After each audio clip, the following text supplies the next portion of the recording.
there's this Decepticon called Scorponok that's tracking them, and he's tracking them under the sand.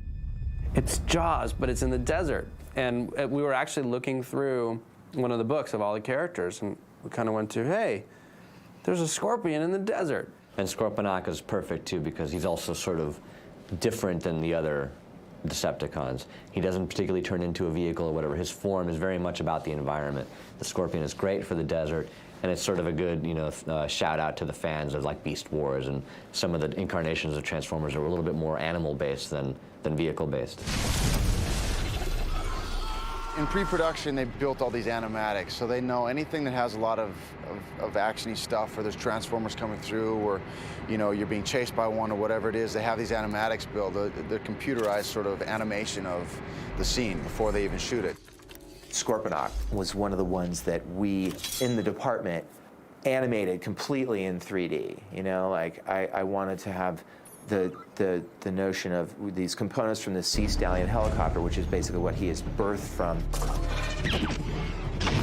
So he has these kind of Sea Stallion helicopter components to him, and the turbines for his hands, and I wanted to see how these things could turn and how that he could dig in and then shoot the sand out the exhaust. All those things we developed in the department because we thought it was just a bitchin' looking scorpion.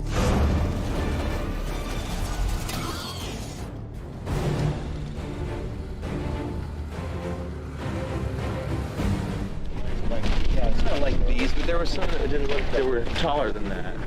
These are target practice? Right now we're at Holloman Air Force Base in Alamogordo, New Mexico. It's actually a very active military base because they do a lot of support work for the war effort in Iraq right now. Since it's a missile range, everywhere you go, there's a chance of live ordnance. You go to this fence on the Scout, and it says, don't walk in. Live ordnance could be possible, unexploded bombs, blah, blah, blah. And I'm like, okay. So we step over the fence, and it was weird walking.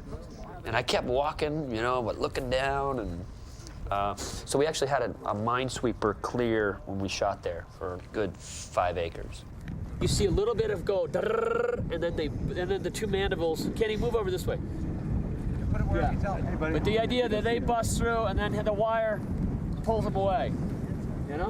Probably no matter what, you want them on either side. And let's, it'd be nice, whatever he does, it should be small and build like a crescendo.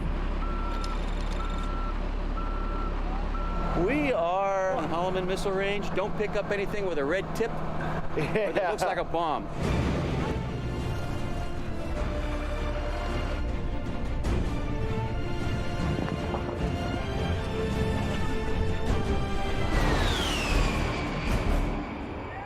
I'm gonna light this town up, baby.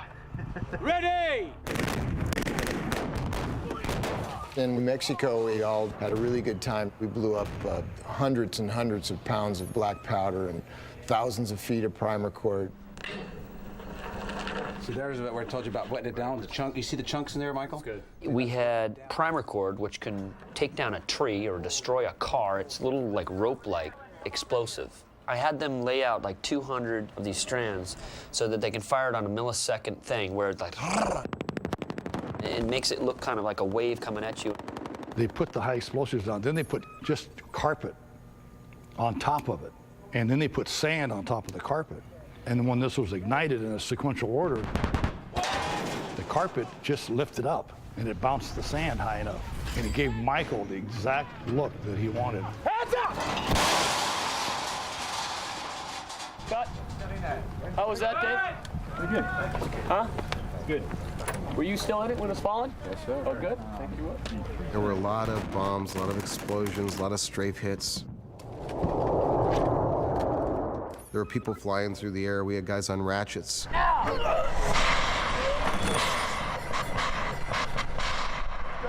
So what happens in this shot, besides me squinting like crazy, is Scorponok is running through the ground. Of course, I'm not the smartest ranger, so I'm looking around. He's right behind me.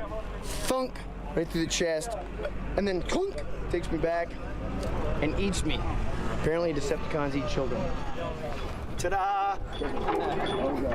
That's good. The idea is we're trying to time the sand so the burst out happens with Scorponok. We're imagining where his entrance point would be in the sand. At some point we might change our actor into a CG replicant of this guy to be able to manipulate him. Yeah, okay.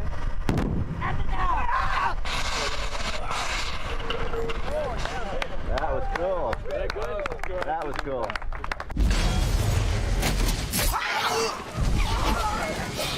All right, let's go to the tail, please.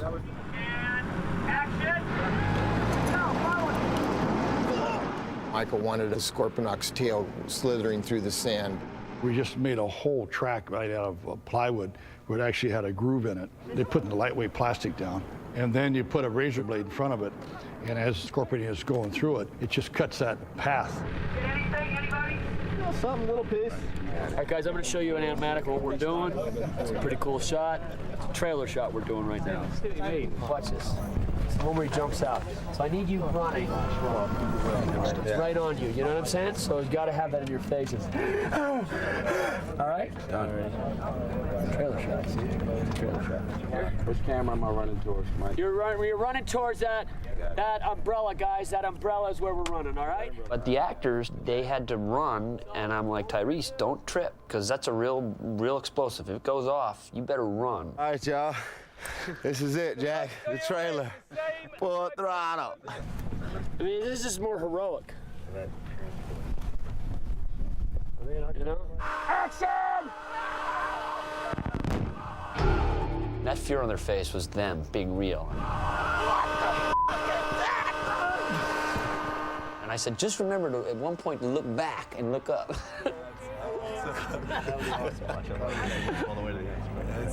Were you still screaming? Oh, yeah, you better believe it.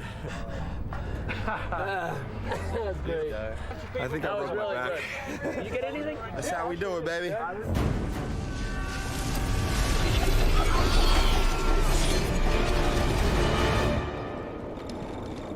In each of the shots that we set up, we have to have a representative size for Scorponok. We want to mark where this is, where the trench is. This is an island sphere. Gives us a lighting reference for every environment that we're in. It helps the artist back at ILM to correctly place all the reference lights and shadows and kind of match everything and make it look like it sits back in the plate. 3, 2, 1, action. You can see in the plate, we had really good elements to start with in this case. And anybody that works in CG knows that sand is one of those things that you just, the minute you hear that, you start to think, oh, you know, the particle work that's involved with sand can really drag out. You can see in this plate right here, as these primer cord elements go off, we get this nice plume of sand here. And what we've done is taken that same thing, left it in the plate, and added our robot inside there and sort of buried him in depth. And then as he comes forward, we reveal more and more of him.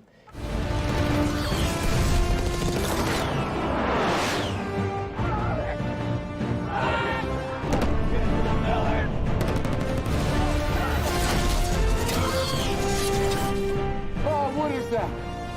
You know, it's not a bad job.